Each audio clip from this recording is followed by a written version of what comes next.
What do you think about that?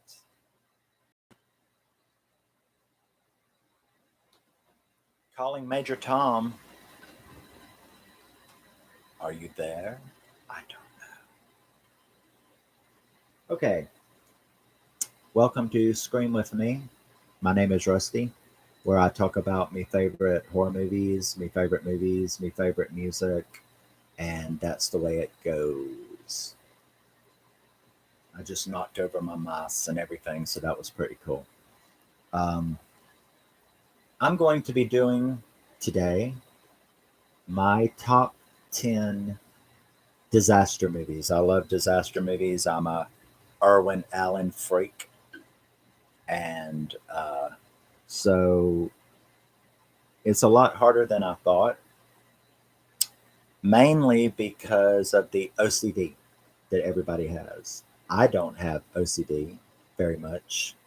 I know that we all have it about, certain things here and there, but, we don't have it. I'm not like really big on it. But when I started looking for all my movies to get to my favorite um, disaster movies, I started going, well, I'm going to get jumped on about this. I'm going to get jumped on about that. What is a disaster movie? What is a disaster movie? And when I would run across one, I would be like, okay, well, what does it have to be? Does it have to be natural? Hey, Miss C, how are you doing? I'm on very early this morning, aren't I?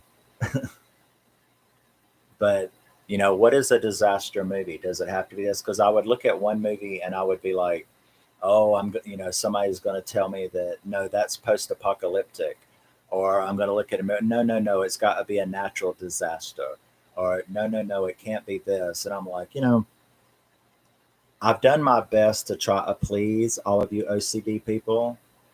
I've tried to keep it to my definition of a disaster movie. Um, like these are some that I had a problem with that I knew I would get jumped on, like The Birds. Is The Birds a disaster movie?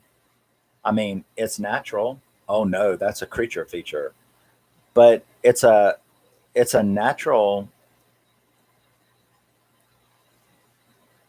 Yeah, I've got all the house closed up and all the air conditioners on because it's going to be hot today.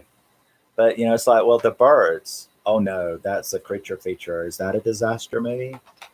The Day After. Oh no, that's post-apocalyptic. Okay. Soylent Green? No, that's man-made, overpopulation. So that's okay. The Omega Man. No, because what? That's a chemical, that's a human plague that was caused by humans. So what? It can't be caused by humans or what? The Road? We never really know what the disaster was that caused this, but is it post apocalyptic? The Book of Eli, climate change, overpopulation that caused this. The Book of Eli. Carriers, 12 Monkeys. Are those disaster movies? No, because what? It's a man made pandemic. You know, is the one we're in right now man made? Who knows? They still don't know. So that's an example of, how difficult it is to try to figure out what is a disaster movie.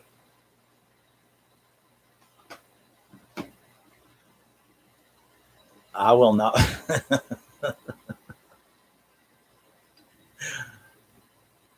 Having to watch anything with fucking Steven Seagal in it is a disaster. I will give you that hands down. I cannot stand that motherfucker. I don't think there is a single. There is no more than 1,500 DVDs and Blu-rays. There is not one single one that's got fucking Steven Seagal in it. I can tell you that. Okay, I do not like him at all. Um. Uh. Yeah. I don't know. I mean, yeah, I don't want to watch anything I don't like either. But then again, I'm a collector, so I've got a very wide range. You know what I mean? But I'm going to start off. So, like I said,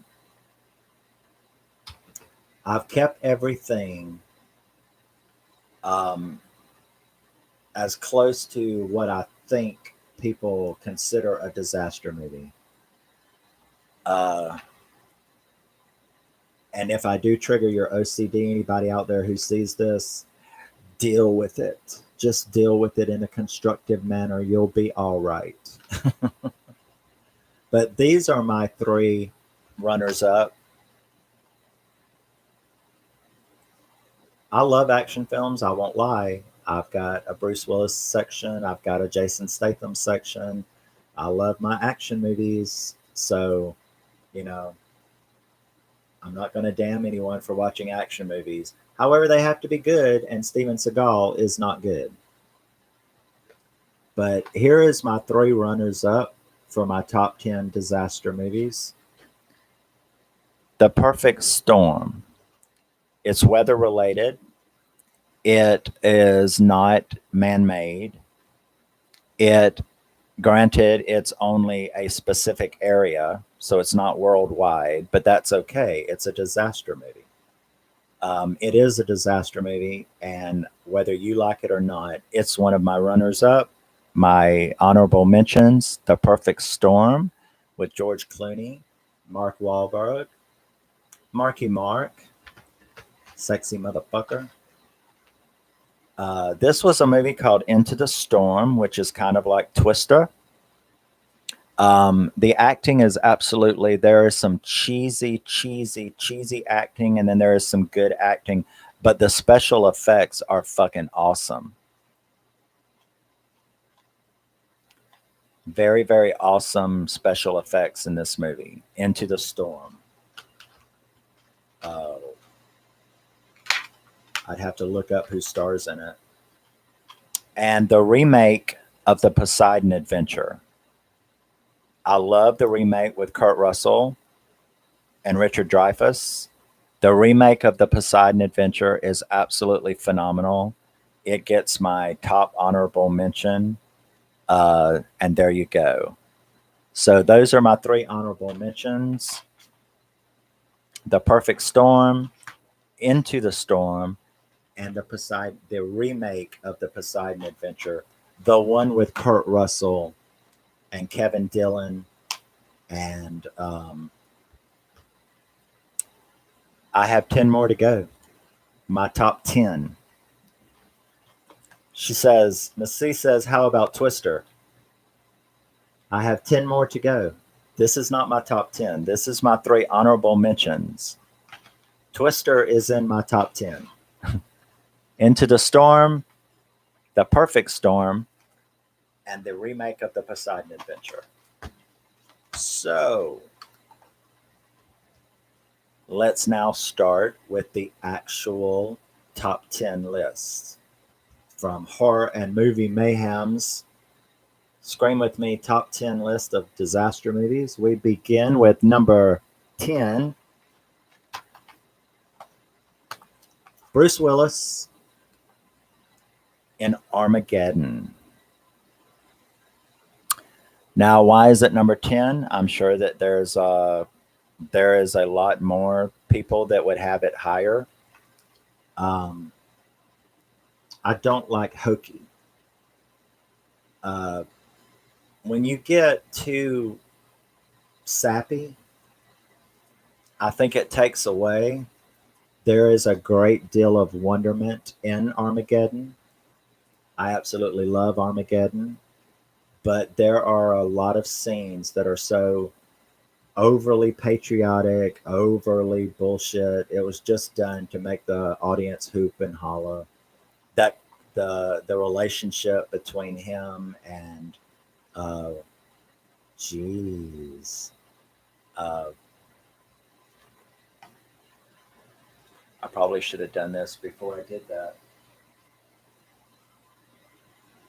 You know, and I can see his face right now.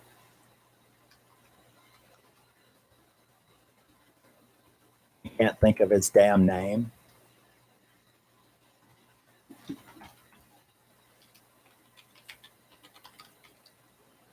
I've got a whole shitload of his movies and I can't think of his name.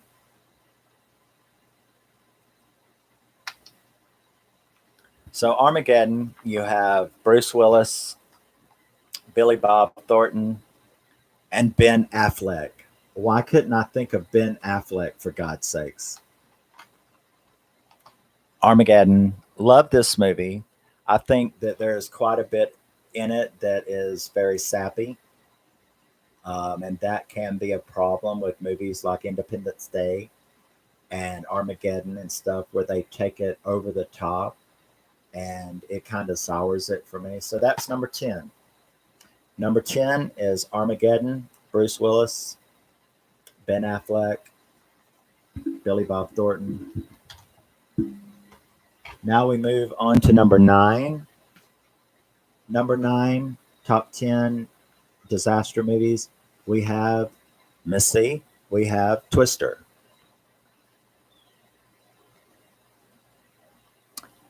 Twister is a phenomenal movie. And to save myself any problems, I'm just going to start looking them up.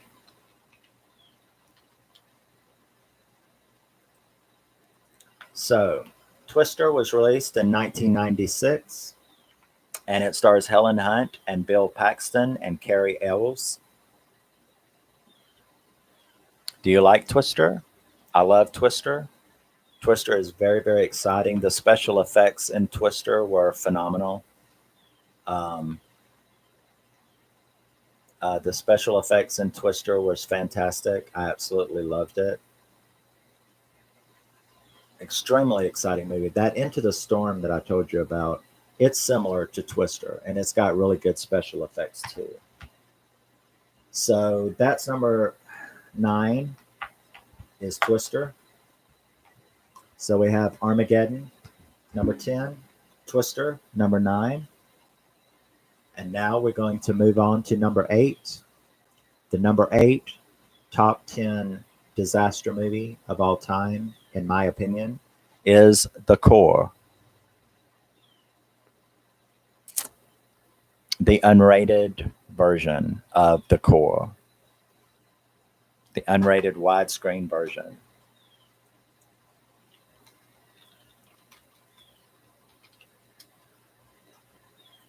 Now, The Core was released in 2003, and it stars Hilary Swank, Aaron Eckhart, and Delroy Lindo.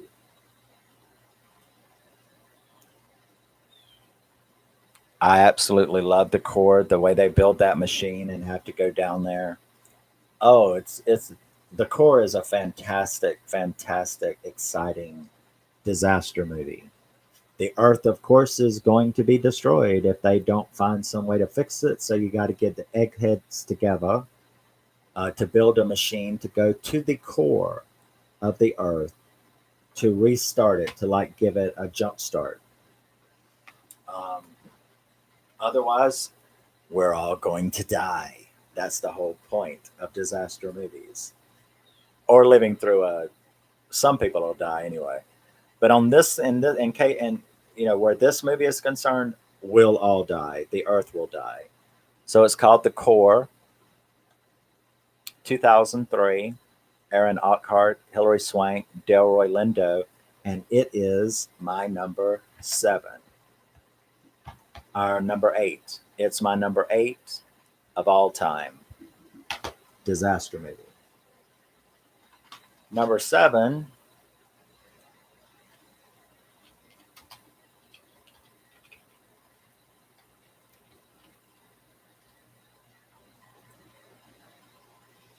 We have the wonderful Naomi Watts, Ewan McGregor, and Tom Holland.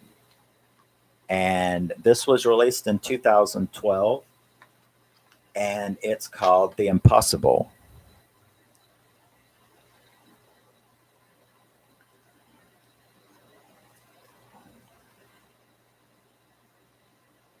Now, The Impossible is a not too fictionalized account, but it's the story of a tourist family in Thailand who are caught in the destructive and chaotic aftermath of the 2004 Indian Ocean tsunami.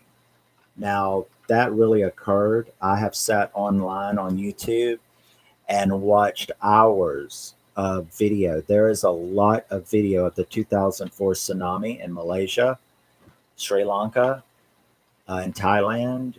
You know that part of the world where that giant tsunami destroyed all those places, in India.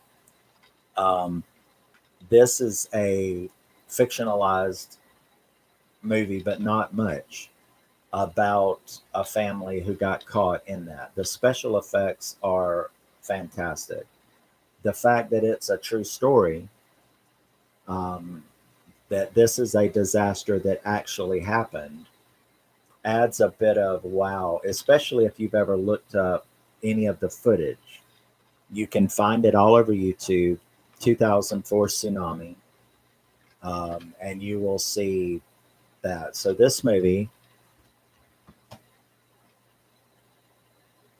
is number 7 on my list of the best disaster movies of all time.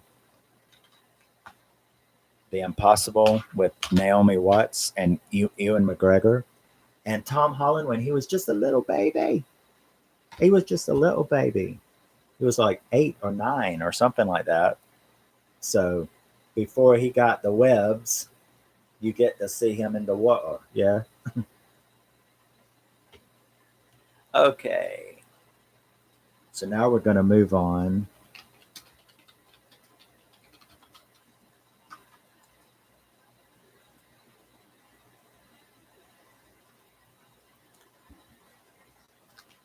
We're going to move on to number 6. Number 6 of the greatest disaster movies of all time is The Day After Tomorrow. Now, The Day After Tomorrow stars Dennis Quaid, Jake Gyllenhaal, and Amy Rossum, directed by Roland Emmerich. And what a ride is definitely. Jack Hall, paleoclimatologist, must make a daring trek from Washington, D.C. to New York City to reach his son, who is trapped in the crosshairs of a sudden international storm, which plunges the planet into a new ice age.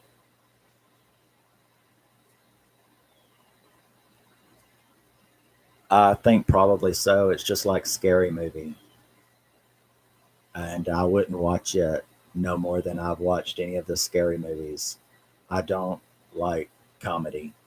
Anyway, I like some comedy. I've got comedy movies that maybe I'll show off some of my few comedy movies sometime, but I certainly don't like parodies. I've never really liked parodies, so I wouldn't do that. I probably would not be interested. I know I've heard some of them talk about Scary Movie, and I'm like, I'm not going to watch it. I don't want to watch it. Um, but yeah, The Day After Tomorrow, fantastic special effects. Um, Dennis Quaid is phenomenal in it. Jake Gyllenhaal was just a baby. 2004. That is my number 6 of all time.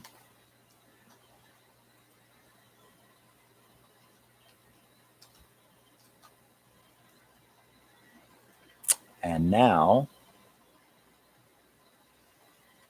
I just got this recently. I had the DVD, but I wanted the Blu-ray.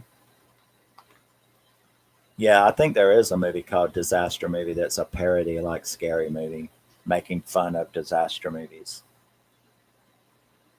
A frustrated writer struggles to keep his family alive when a series of global catastrophes threatens to annihilate mankind. This is 2009. Uh, it stars John Cusack, Thandie Newton, and Chiwetel Ejiofor, and it's 2012. Now, I just got this on Blu-ray last week. I had the DVD, but I wanted to experience not only the Blu-ray beauty, but I wanted to experience the alternative ending, which I like so much better than the theatrical ending. The theatrical ending is the only thing I don't really like about this movie because it's so sappy. The alternate ending, which is on this Blu-ray, is fantastic, and that's 2012. This was released in 2009. It's got Woody Harrelson, John Cusack. Yeah. What is hood comedy? You mean like Friday with Ice Cube? I don't know what hood comedy is. But 2012, John Cusack, Thandie Newton, Chiwetel Ejiofor, also directed by Roland Emmerich. Um, this has got some of the best special effects that I've ever seen in my life, which is why I wanted the Blu-ray to get to experience it in all its glory. And that is my number 5 disaster movie of all time. Is this? And Woody Harrelson is phenomenal in this movie. You still haven't told me what hood comedy is.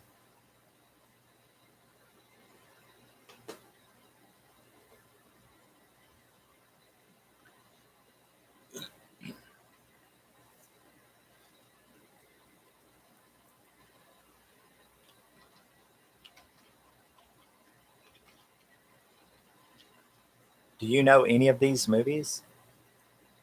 Do you like disaster movies?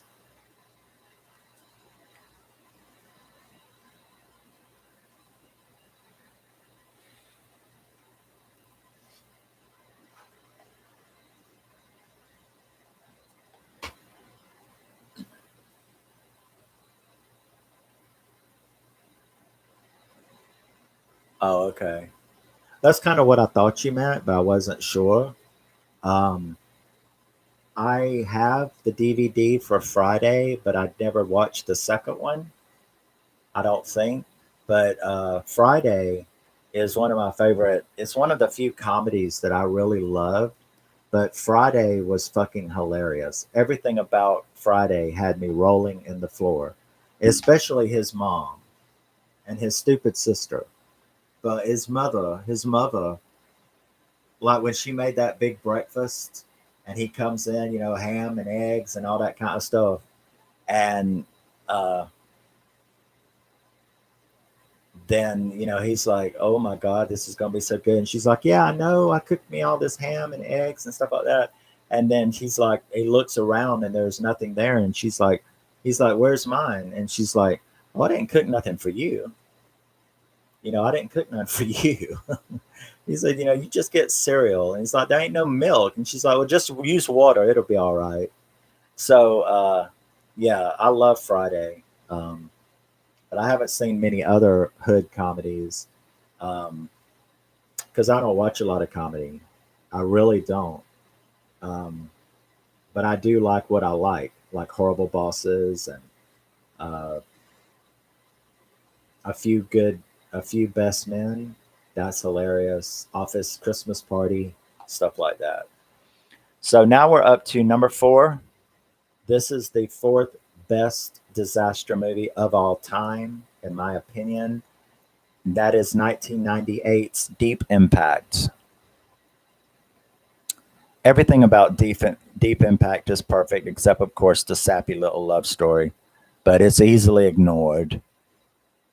But Deep Impact stars Robert Duvall, Taya Leone, and Elijah Wood when he was just a baby as well. So 1998's Deep Impact. You have a giant asteroid like in Armageddon that's coming to destroy the Earth. And unlike Armageddon, one actually hits in Deep Impact, and it is one of the best. It's one of the best special effects I've ever seen. The special effects in this movie are better than Armageddon, in my opinion. The story is better. I like everything about it. Yeah, I'm sorry, but I will say I can't stand Chris Rock. Um, I like I said, I like Friday, and I like The Fifth Element. You know, isn't that Chris Rock? Or am I thinking of someone else? But it's not because of any other reason than I don't like comedy much anyway. So different comedy genres. I'm not going to have much in there that I've even seen, much less have. But I do have probably 30 comedies in my collection. But so Deep Impact, the fourth best horror movie of all time. I mean horror movie. So you got me all mixed up. Deep Impact, number four, best disaster movie of all time. 1998, Robert Duvall, Taya Leone, Elijah Wood. Fantastic movie. Hope survives. And of course, Morgan Freeman plays the president. Morgan Freeman is amazing. I already seen Spiral. I loved Spiral. Spiral is the only other Saw movie besides the first one that I plan on buying. But I will buy Spiral. Deep Impact, yeah, it's fantastic. Now we're up to. I keep. Did you see how I keep dropping my mice?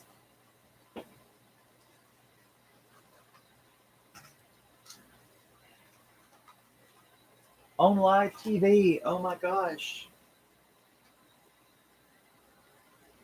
These disasters on live TV.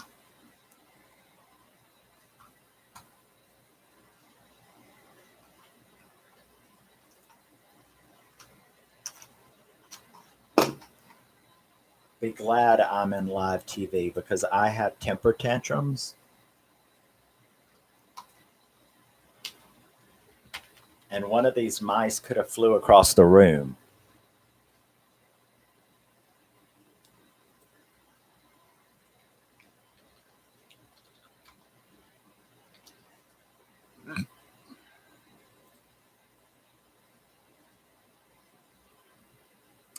Okay, now we're up to number three. The third best disaster movie of all time is Airport 75. Now, this is a box set that contains all four airport movies, but I'm just talking about the first one. I love the other three as well, especially the second one, Airport 77. Then there's the Concorde, and they're not very good, the last two. But Airport 75 is the third best horror disaster movie of all time, in my opinion. It was released in 1974. It stars Charlton Heston, Karen Black, and George Kennedy. The movie basically revolves around a small engine plane hits a 747.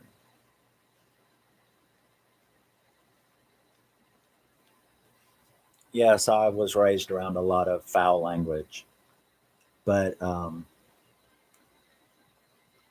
747 is being flown, and the pilots are killed when a small engine plane hits them in midair. This kills the pilots, and the only person left is a fucking stewardess named Karen Black, who has never even sat in a pilot's chair. So this plane is on autopilot, and Karen Black has to get on the radio with her boyfriend, who's Charlton Heston, and be talked through driving this plane, flying this plane halfway across the US, trying to get to a place where she can set it down. And she's never even sat in a pilot's chair. It is one of the best disaster movies ever. Airport 1975. Um, it will have you at the edge of your seat, including a mid flight transfer where they try to get a pilot into the plane 20,000 feet in the air through the window. It's like everything about this movie is fantastic, especially Karen Black and Charlton Heston, whom I'm not through with.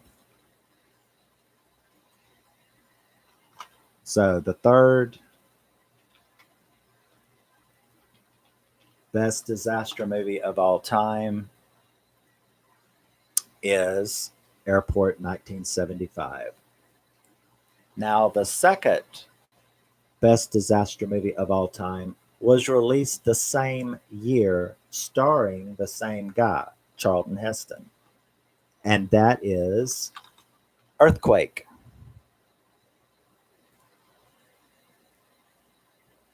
And I just realized I made a terrible error, and it's because I didn't see the movie. But anyway, Earthquake was released in 1974. It stars Charlton Heston, Ava Gardner, George Kennedy, Genevieve Bujold, and a first appearance by a young lady named Victoria Principal, who would become Pam Ewing, married to Bobby on the Dallas series. And she is in this movie with an afro. Victoria Principal wears an afro, a white woman with an afro, which is kind of, but it looks good on her. You know, I don't have any problem with white people wearing afros. If you can get your hair to curl up enough to wear it in an afro style, she looked really good with it in an afro. But yeah, it's one of the first appearances by Victoria Principal. George Kennedy is great as usual. Charlton Heston is wonderful. Ava Gardner is a total. She's crazy in this movie. She likes to fake having panic attacks and suicide attacks, you know. And when the earthquake starts to hit, she's doing one of her, oh, don't leave me. Uh, I've just taken a lot of pills. I'm going to die now.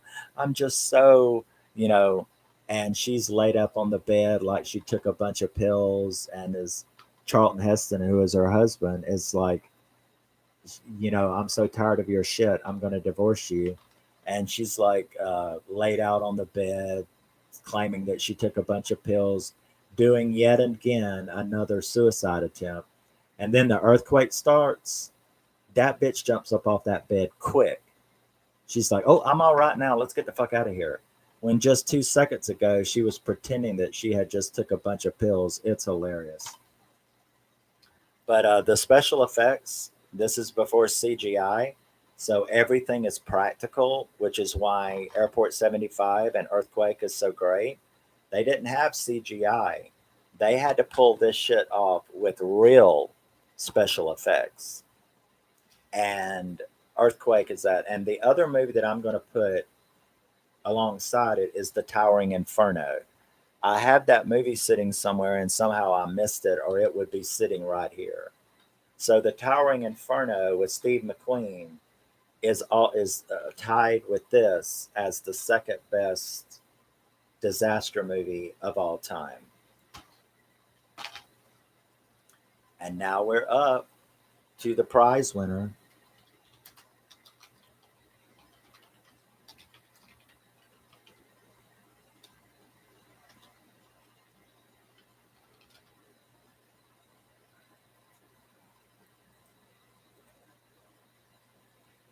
Which I should have known better than to try to spell.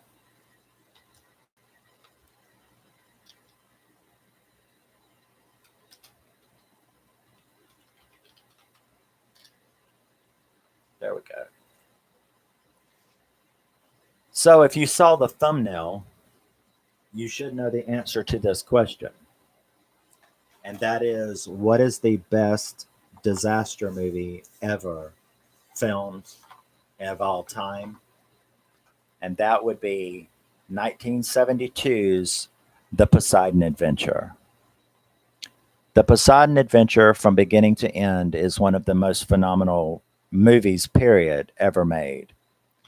Um, it stars Gene Hackman, Ernest Borgnine, Shelley Winters, Stella Stevens, Pamela Sue Martin, who would later become real famous for a series called Dynasty.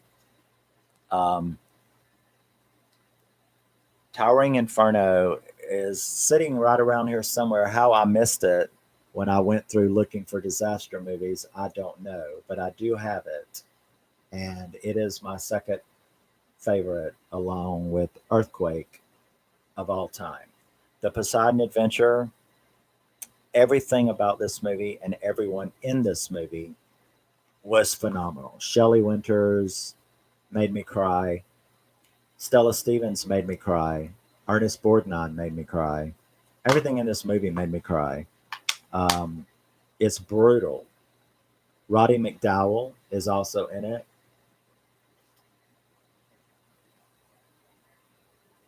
Oh yes, I've noticed you in a lot of chats are like really picky. You don't like a lot of stuff. I'm like Miss C don't have much room for anything but a certain slice of two things is what I've kind of noticed. Um, which one did you watch? There's multiple versions. This is the original. There's the remake, which I gave an honorable mention to, and there's a couple of other mini. I think there's There's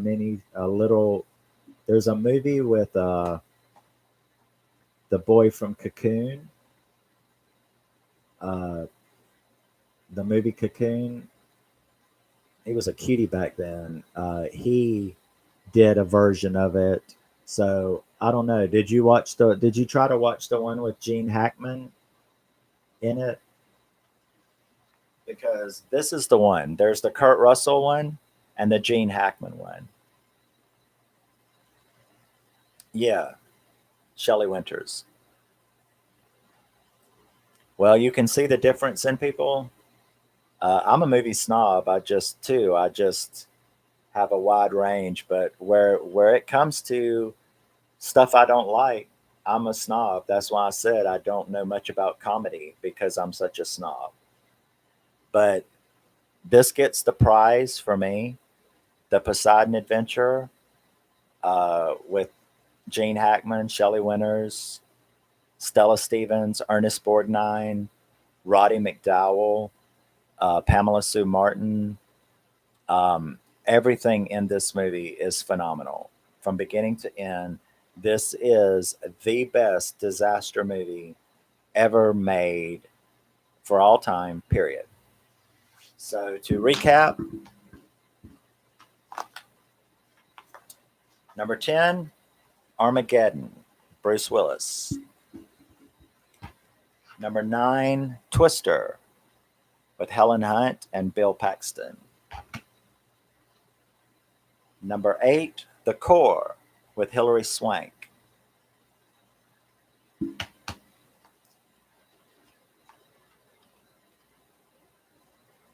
Number 7, The Impossible, with Ewan McGregor. Number 6, The Day After Tomorrow, with Dennis Quaid. Number 5, 2012, with John Cusack and Woody Harrelson. Number 4, Deep Impact, with Morgan Freeman, Téa Leoni, Elijah Wood. Number 3, Airport 75, with Karen Black and Charlton Heston.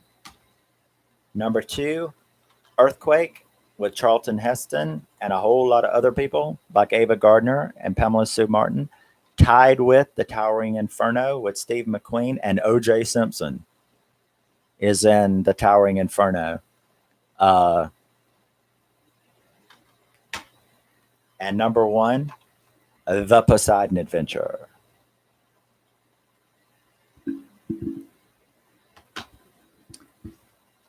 sometimes you do have to do that. You have to take a chance, and sometimes you have to like. God, that's a whole stack of movies now. I'm gonna have to fucking put back where they belong. Um,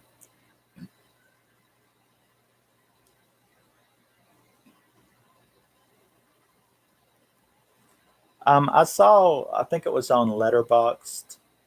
I saw that you had did a review or watched In the Heat of the Night.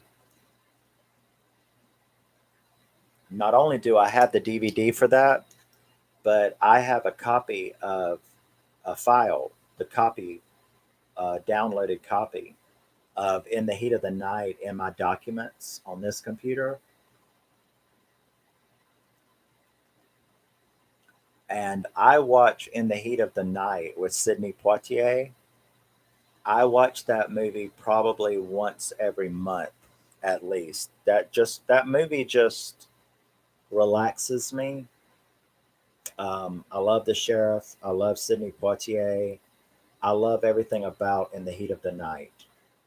Um, so yeah, I had seen that you had left a review or watched it on Letterboxd, and I remembered thinking, yeah, I'm not a snob when it comes to time periods. As you see, the newer movies were at the bottom of my list, and the older movies were at the top. Um, Earthquake, Towering Inferno, uh, and The Poseidon Adventure. You're talking about the mid and early 70s.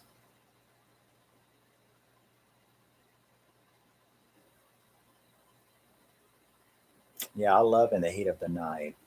And I like Sidney Poitier and another movie from back then called Guess Who's Coming to Dinner with Spencer Tracy and Hepburn. Um, so I love classic movies. I just don't really like comedies of any era, unless it's British comedy. I do like some American comedy here and there, but yeah, you have to push yourself to try to enjoy different, out of your comfort zone. I did that with comedy. I had to make myself buy some comedy movies. That's how I that's how I fell in love with Horrible Bosses and Jennifer Aniston comedy movies. Was I just went through and bought some comedies, and I love Jennifer Aniston in Cake, which is a very dramatic, sad movie she should have won an Oscar for. So I bought some Jennifer Aniston comedy, and I actually had to make myself buy some comedy and find the kind of comedy that I could stand to watch. And American comedy. Now, British comedy I love, but I love classic movies from the 30s and 40s and 50s. But I like drama and noir, film noir, and stuff like that. But I have a wide range. I don't have 1,500 Blu-rays and DVDs for nothing, and they're not all horror. So I'm willing to try anything that is not, it's not that I've, like, I hate torture porn, but it's not because I've never seen it. That's the reason I didn't like it. I did try it. I did watch Saw 2 and 3 and 4, and it disgusted me. And that's how I figured out that I did not like torture porn, was because I watched movies that turned out to be torture porn and I didn't like them. So I'm always willing to try. Now, how you couldn't get through the Poseidon Adventure, I don't know. Do you not like? Do you not like dramas?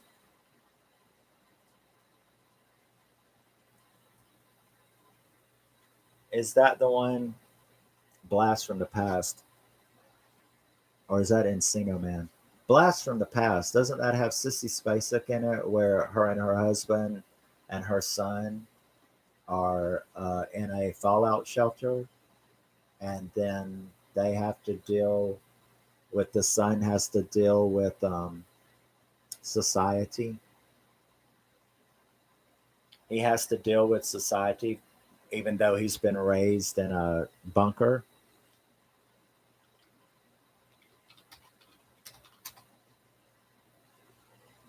Yeah, Brendan Fraser.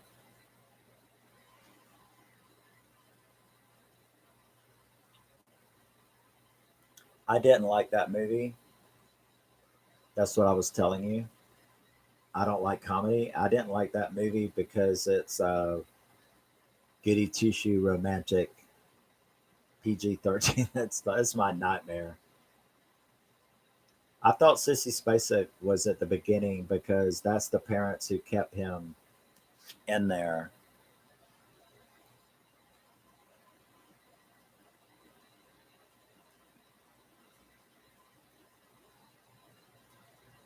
I know that yeah, that's it. Yeah, she's in there. She's his mom. Sissy Spacek is his mom. She's the one that kept him. That's how I know that movie exists. Now, I love Brendan Fraser in The Mummy, and I love him in The Ballad of Darkly Noon, which is a fantastic horror movie. Um, and I love him in Journey to the Center of the Earth. So it's not that I don't like Brandon Fraser. I just don't like romantic comedies. That's the worst genre in the world. Torture porn and romantic comedies to me is the worst genres in the world. I cannot stand goody two shoe crap like that. It's not that I don't like any. I mean, I'm sure I've got a few. Um, well, like Bounty Hunter with Jennifer Aniston. That's a romantic comedy, but it's funny. It's also rated R, I think. I'm not sure. But, you know,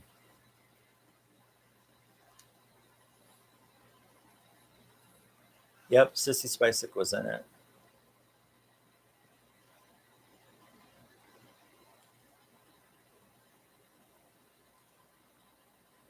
I try not to be too close minded. I try. Doesn't work all the time, but I try. But I can be, I mean, everybody has their thing. But the reason that I tried so hard not to be that way is because I don't want to miss something that I might love. You know what I mean? So, if I didn't try to buy a few comedies, I'd have never got to see Ryan Reynolds in Buying the Cow, um, which means that I would have never known about that huge, long nude scene in which he climbs out of a window buck naked and this funny interaction with a kid and his dad in the alley. Um, I would never have known about that if I had not forced myself to look for a few comedies to buy.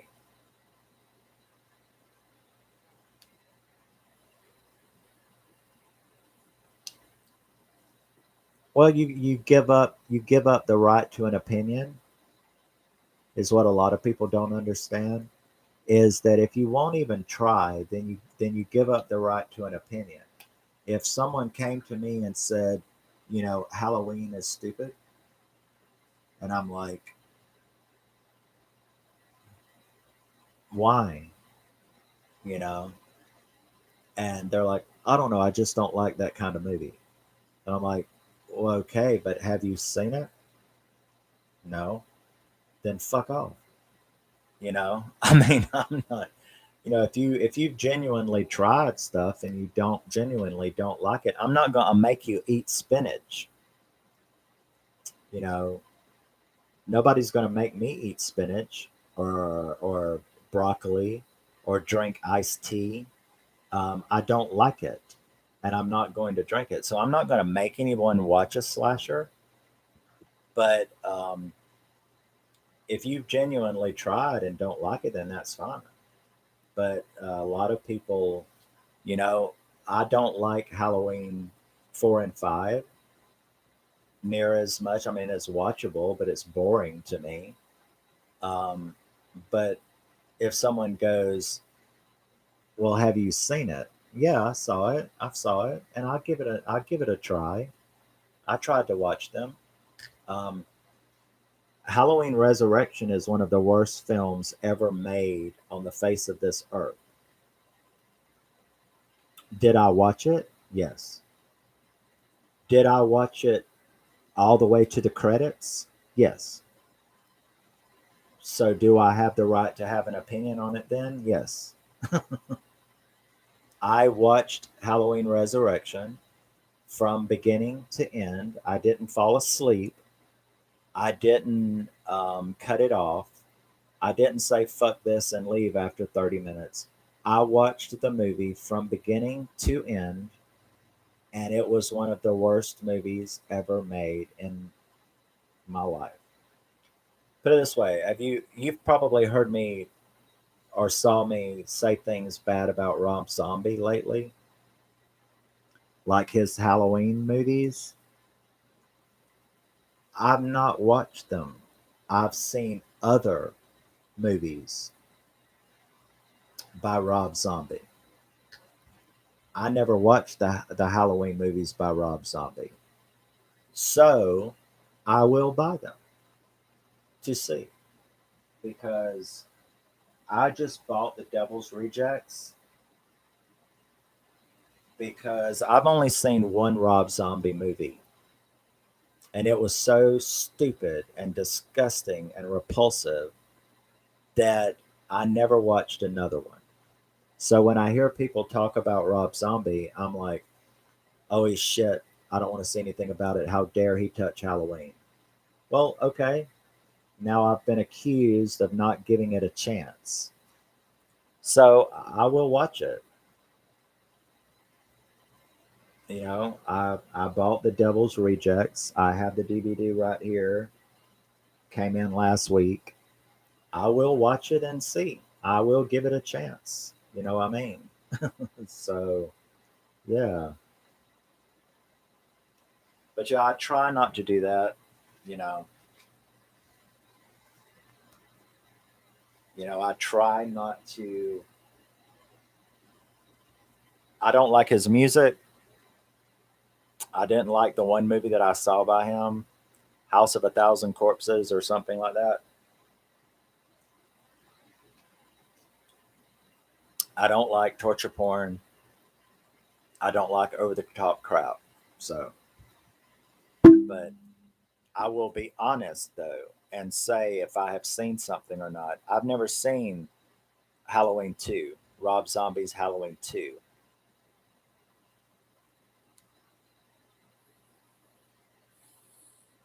But I trust people when they say that they fucking hate it, you know? So there you go.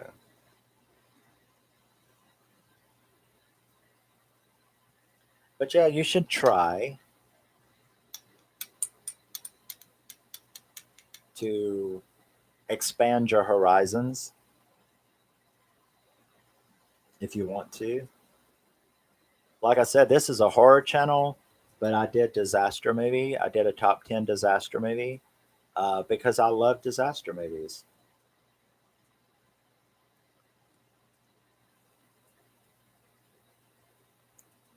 The Firefly movie trilogy.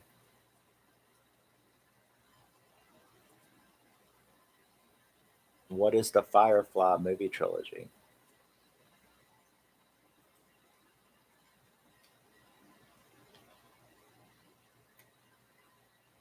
I mean, I know the TV show.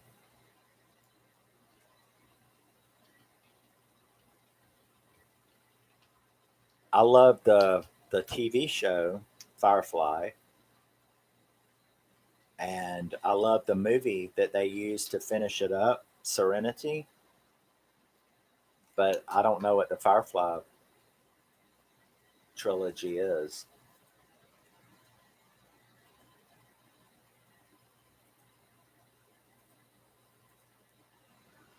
What does it say?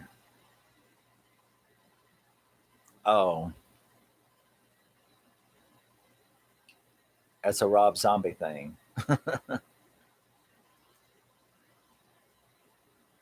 The Firefly trilogy is House of a Thousand Corpses.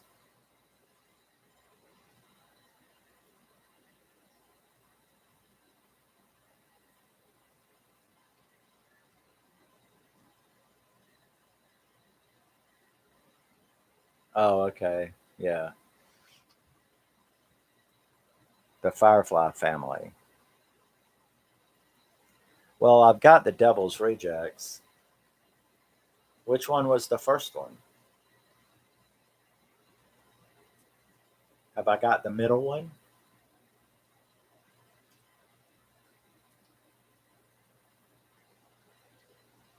Yeah, I guess the Devil's Rejects is the middle one. So I don't know. I'll have to see how I like it.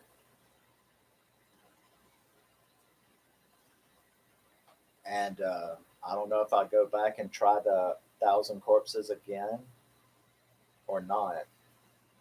So, like I said, I ain't trying to get into Rob Zombie. I just want to be fair. I just want to be fair and say that I did not just refuse to watch him because I hate his music.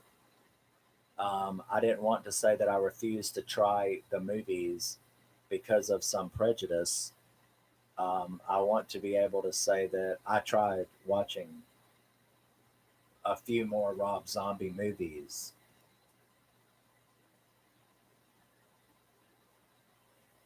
because I've seen House and I thought it was terrible. So I might hate this one too.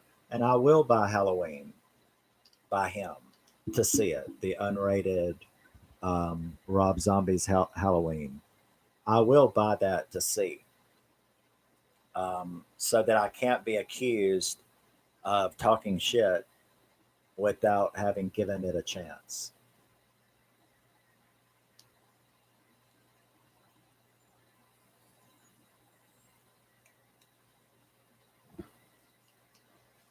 Yeah, we'll see. I mean, I do have it.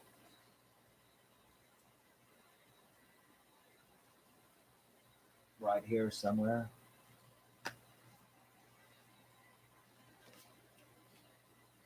There are so many movies that I need to watch, but it's sitting right here somewhere.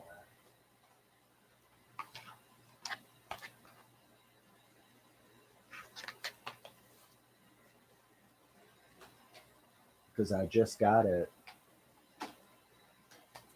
last week. The unrated Devil's Rejects. So we will see if it's any good. But that's what I'm. But that's what I was trying to tell you, is that for my own moral compass, I don't like to talk shit and then somebody go, "Well, I don't think that you've seen enough just because you saw one movie and it was terrible, and you hate his music. You shouldn't be talking shit about him." And I'm like, "Okay, fine. I will find a couple of Rob Zombie movies that I haven't seen, and I will try it again, and we'll see if I like his Halloween." I know the Halloween 2 was fucking awful.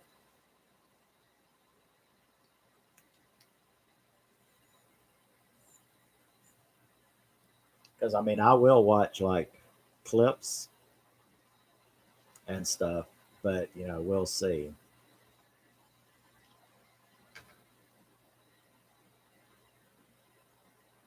I've been buying a lot off Walmart here lately, off their online. You can get a lot of good deals from them. But I bought a shit ton of movies. Came in last week.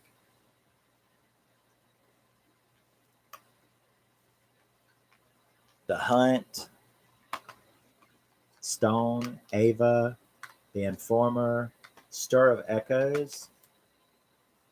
I had to get a replacement for The Cell with Jennifer Lopez because the box, there's nothing wrong with the disc, but I'm a collector and so I get irritated. The box looks really shitty. It got like wet or something and got a sticker or something that ripped off part of the back. So I had to buy this just to replace it so I have a decent box.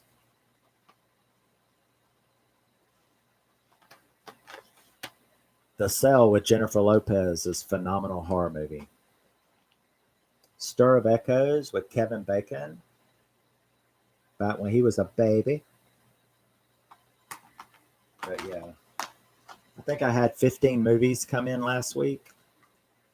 The Devil's Rejects being one of them. There it is. See the proof.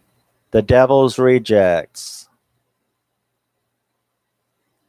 Unrated. I really did buy it to really try and see. I even got the first Hatchet movie because Destiny talks about them all the time. So I try to give things a chance when somebody talks about them. I'm like, well, I didn't want to see that. I had no interest in seeing Hatchet until I hear people talking about it. And then I'm like, okay, fine. You should see it. You should try it. I'm like, okay, well, I'll try it and see.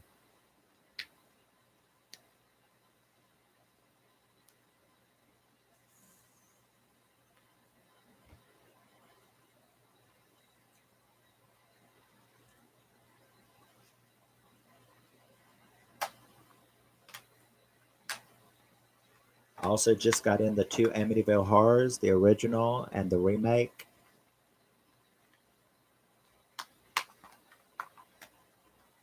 Child's Play, the original and the remake of that too. That's why I got this shirt. But for the next week, I'll be having videos with this stupid shirt on. People will think I live in it. I'm like, no, I'm just doing a bunch of videos on the same day. I could go and change shirts, I guess, to make it look like I'm not sitting in the same shirt for a week. But from what I understand, everybody does that. They like film a bunch of videos together and then upload them throughout the next week.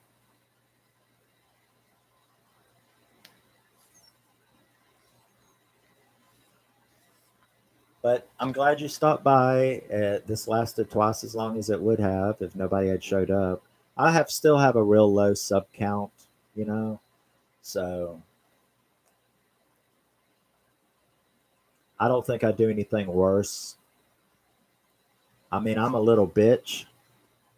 I can be bitchy. That's true, and I state my opinion. But I mean, I've listened to other people like Jay. He and Fauci and Nick Cooling and Chris, Destiny, and Chad. They all run their mouth about actors and movies and genres and people. I don't think I've done anything worse than they do. You know, I give my opinion and I will say that I hate something or anything. So I mean, I don't think I say anything on my channels that is gross or any worse than what I see the other people that I watch. Fauci, he runs his mouth and talks shit. Um, Jay, Chris, Destiny, Chad, all of them, Brett and Brad, and that other Chris that hangs out with them, they say pretty nasty stuff about things. So I don't think I've done anything wrong. I just don't self promote like a lot of these other people do. So, I mean, you saw I posted on Facebook yesterday. Because nobody's allowed to post on my timeline but me. It's under protected mode. Um, but there hasn't nothing been posted on my Facebook for a year until I posted this link to my friends. and it's only visible to my friends. But I don't run around other groups like promoting my channel or anything like that. So I guess I still have a real low sub count because of that. Um, I thought maybe it was because of my personality. I mean, I know I'm too ugly for bright light, but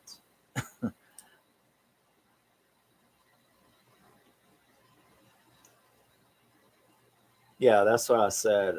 Because at first I was like, well, maybe I'm too ugly. Because granted, I call myself too ugly for bright light. Um, then I thought, well, maybe it's me, my personality. You know,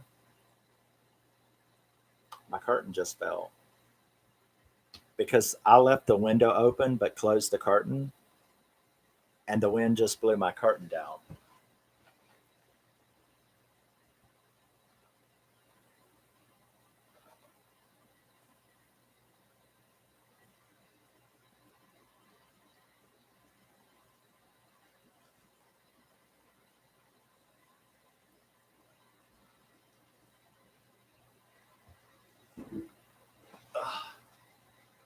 But yeah, so yeah, I mean, I did think about it. I'm like, well, and also I'm very free with my subs, if you know what I mean. YouTube doesn't have a limit on how many people we subscribe to. And if I don't want to like get notifications from them, I just don't click the bell. But I don't have any problem giving them a sub to support, their sub number.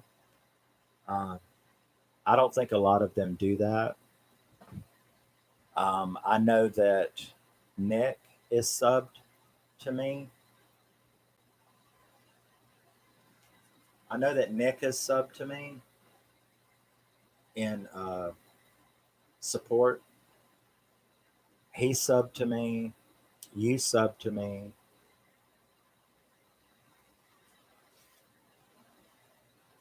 But that's it. None of the other people that I know uh, give each other subs to support their channels. I don't think anyone else has subbed to me, even though I've subbed to all of them to support their channel. And I'm not saying they should, I mean, that's up to them. The reason that I do sub to everybody um, is because I like to support them. And since YouTube doesn't have a limit on how many people we can sub to, what's the harm? You see what I mean? What's the harm? It doesn't cost me anything to sub to them. And I don't have to click on notifications. So they can't fill up my notifications because, I can just go to their channels and watch. But yeah, I did think at first, I'm like, well, maybe you're just too ugly. But then when I look at everybody else, I don't really see any super attractive people doing this. I don't think I look any worse than anybody else. And then I thought maybe it was my language, but then after hearing the shit that Chris and Destiny and Chad and Fauci and J Man and all of them say,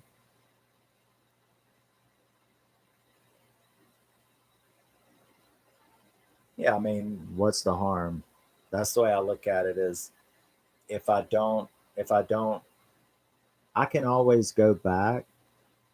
And I mean, I can always go to my subs and go to their channel and watch some videos. You know what I mean? Me subbing to them doesn't hurt me in any way, and it doesn't cause me any clutter or anything like that. So,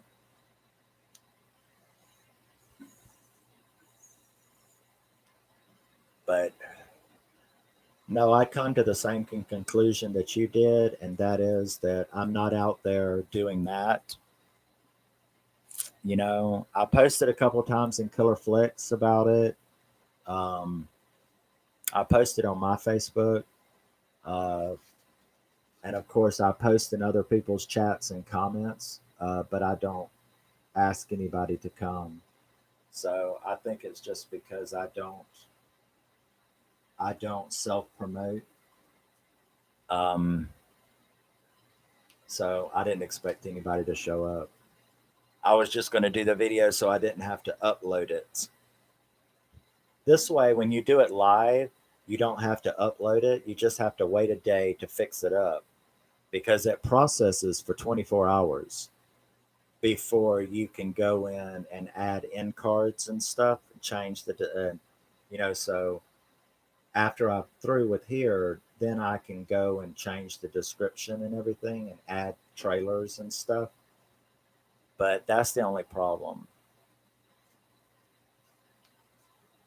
But I appreciate you dropping by. I'm going to get off of here so I can do some more pre recorded movies uh, to have some content, which will free me up to be able to watch some of my horror movies so that I can then put them in the list to do movies on.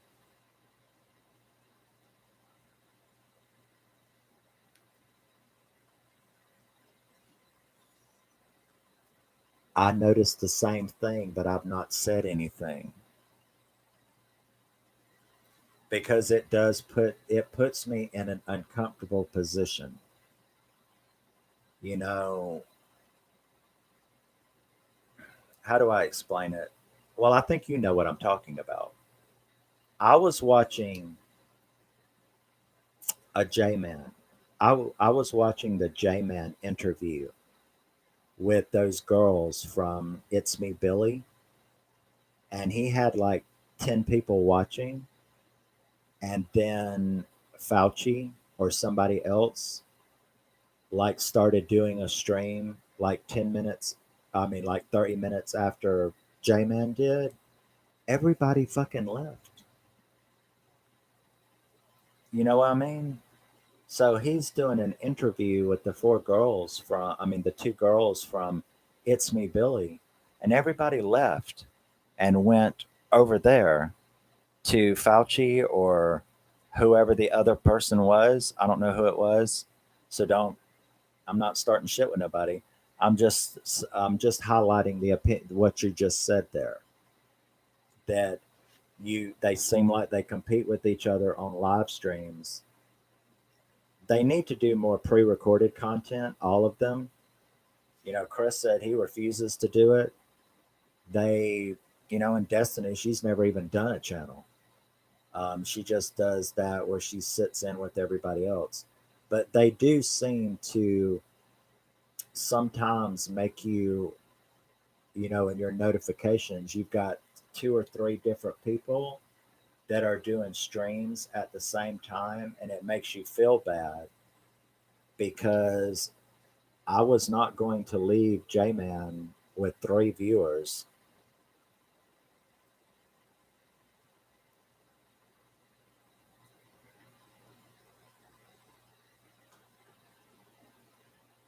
Right, everybody's got their thing.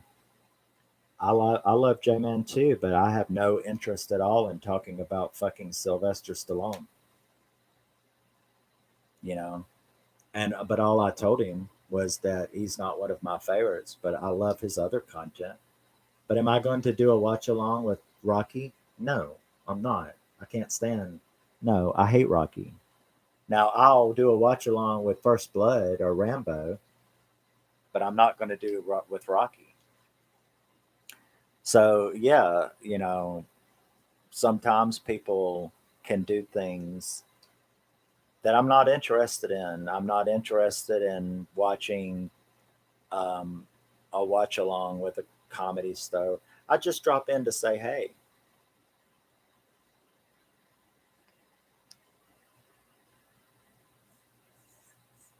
Well, I understand that people like lives because they get to chat, and you're a chatter.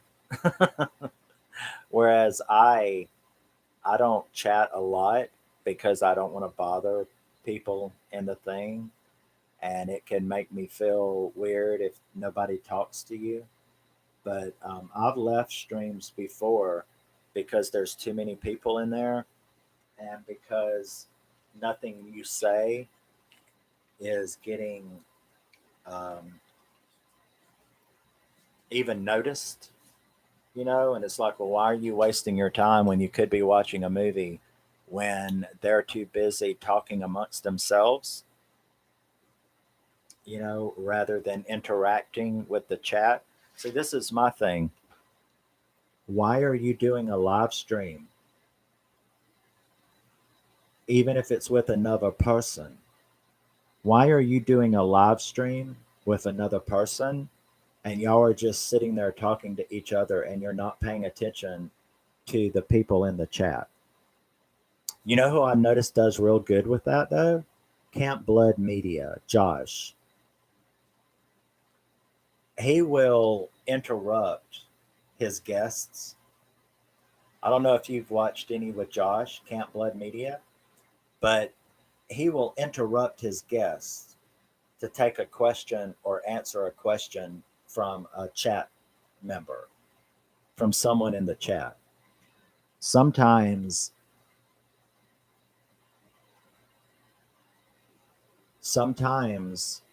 uh, I don't get their streams, you know, because they're just sitting there talking amongst themselves like they're having dinner or watching a movie in the living room with just themselves. And I'm like, well, then why are you doing this live if your point isn't to interact with the people in your chat? Instead, they're just sitting there mostly having a conversation with themselves. So I agree with a lot of the stuff you've said there. Yeah.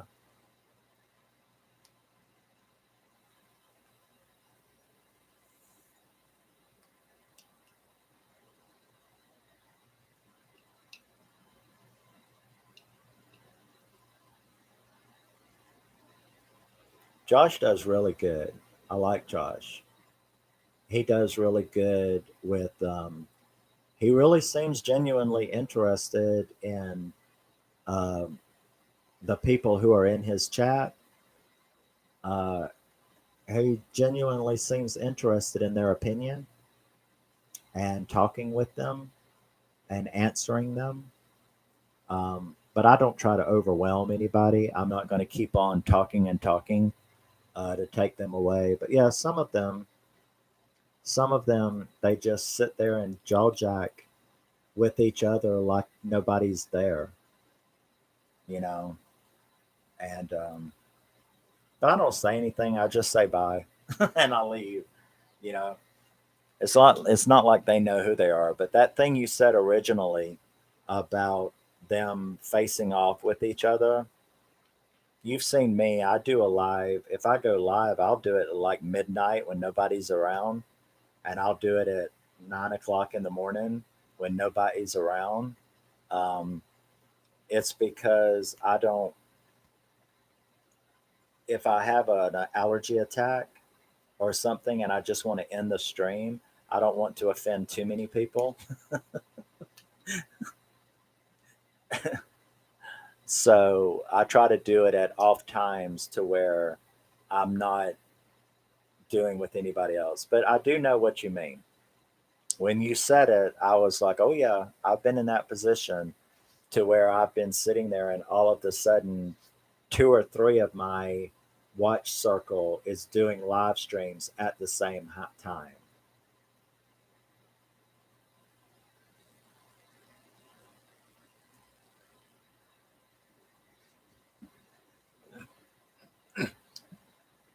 What's his name? I know who you're talking about, and I supported him by giving him a sub. And I supported him, this Flet's House of Horror. I supported him by giving him a sub, and I click like on his videos, and by making the comments on a couple of his videos. I try to be nice and I try to support anybody because I know it makes them feel better to do that. And I didn't watch the lives that you're talking about. That's the reason why I don't ever expect anybody to show up, because I don't want to be offended. And it makes me feel sorry for somebody like him, when you say, oh my gosh, it's terrible, or it was boring, or something like that. Yeah. Yeah.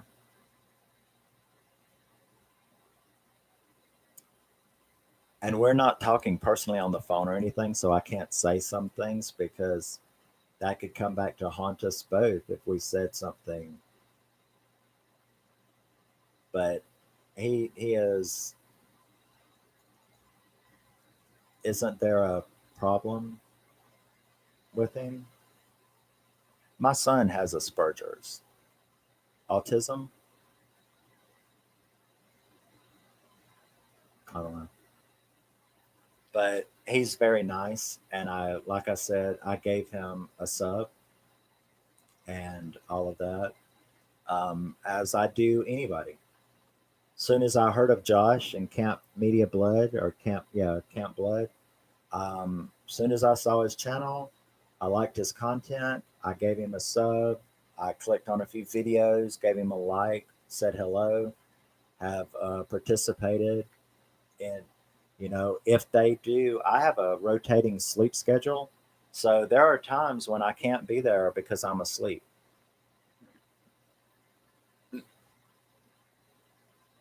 So I have to miss some streams. But I try to support everybody, and I would appreciate it if they did the same thing to me, like throw a sub, and don't ever come back and watch if you don't want to. But it doesn't matter in the end.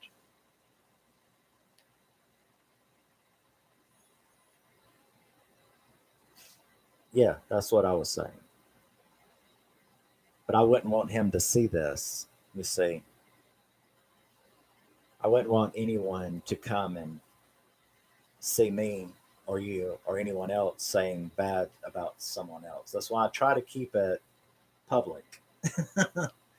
What do you call it? The house voice, inside voice. Use your inside voice. I try to use your public voice, meaning that someone can come and look at the chat or look or see me saying something about them. And me and Miss C have been bullshitting because there's nobody else around, but I can attest to the fact that neither me nor her have said anything about you people that is really bad.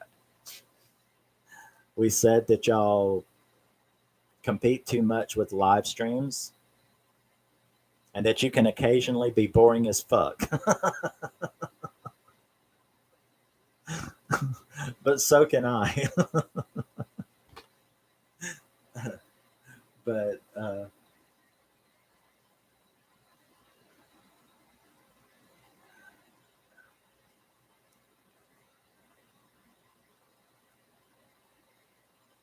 I do too. Plus, I have the accent problem, so I have a filter in my head going at all times.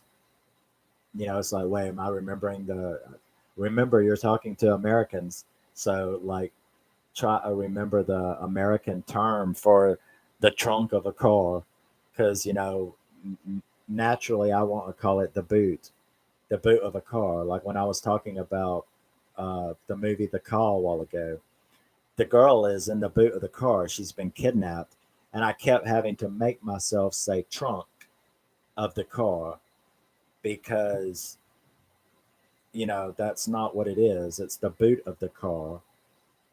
And there's just a lot of British. My normal way of talking, I have to remember to say the American terms, like an Oreo biscuit. What y'all call cookies, we call biscuits, and what y'all call biscuits, we call scones.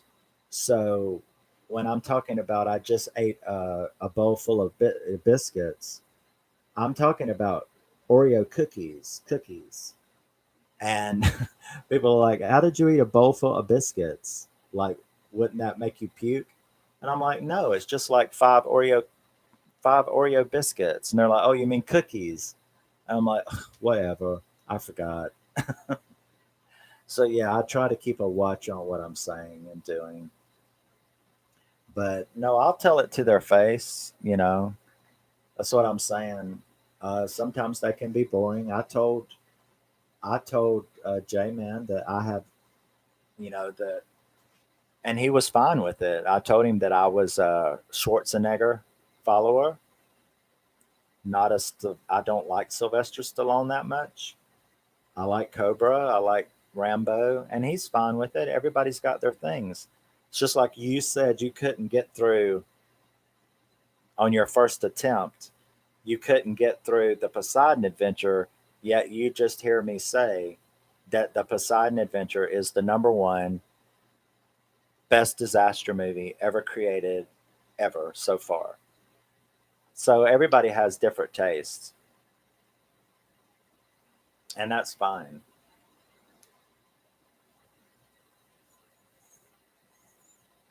But I think that they do need to coordinate their streams a little better, instead of all doing them at the same time. Because I didn't leave, you know, J Man's interview with the girls from that to go to the other one. I didn't leave that to go to that, but it was no slam against whoever did that stream. I think it was Fauci, but I didn't leave J Man because I felt bad that he was sitting there with three viewers because everybody took off to go over there.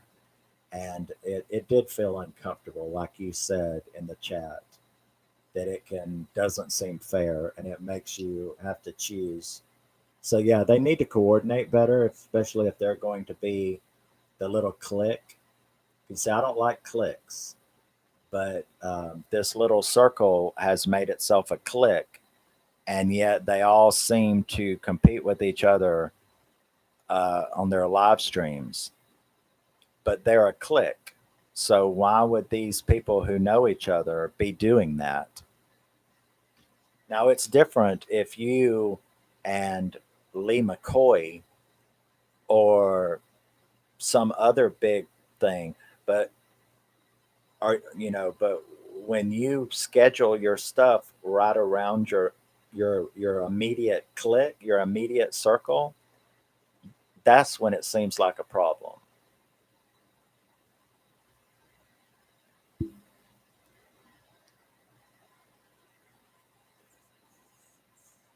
It's very, very different. Yeah. It's really very different. British and Australian. Actually, British and Australian, because Australia is a British colony, like Canada is a British colony. Um, so, British and Canadian English and British and Australian English are a lot closer than British and American English. American and British English are like this. American and Australian, I mean, and British and Australian English is like this. So there is a big difference between American and British and Australian. So I have very little problem with Australian or Canadian English compared to American English is a lot different. There's a lot different. But I've enjoyed talking with you. I better get off of here. It's an hour and a half long now. I don't believe anybody even watches these things that are so long. But if they want to see me and you snapping back and forth, I guess they can.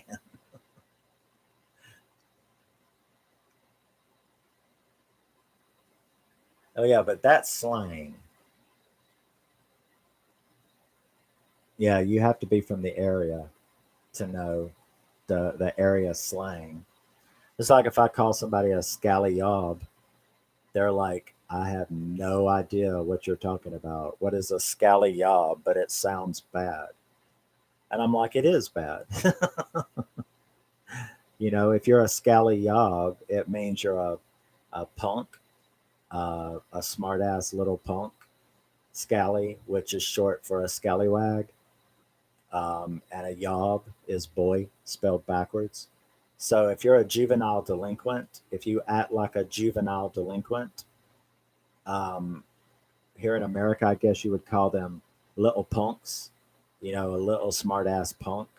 But over in England, we call people like that little tough guy, gangstery, smart ass punks.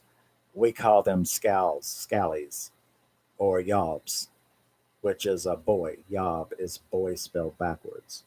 So if like, oh, you're such a scally yob, it just means you're such a little tough gangstery punk. So yeah, knowing slang can be kind of interesting. But yes, I've enjoyed talking with you again. That's the reason why. So anybody that watches these, you can watch my list and then ignore the talk. But sorry it was so early. I didn't expect anybody to show up. I never do anyway. But I'm going to keep making content because it's for me. And I love talking about my movies, no matter how I look or how I feel. I love talking about my movies and my music. And in the end, I don't let it bother me because I'm doing this for me. I enjoy showcasing my movies, and it gives me something to do, and it's fun to me. But I appreciate you stopping by. This has been mine and your show, it seems, but I will see all of you later. Miss C, I will see you in some. I think I will be awake tonight for the Friday the 13th thing, probably. So I'll probably see you there. But thanks everybody who watches this later, and I will see you in the future, I hope. Bye bye.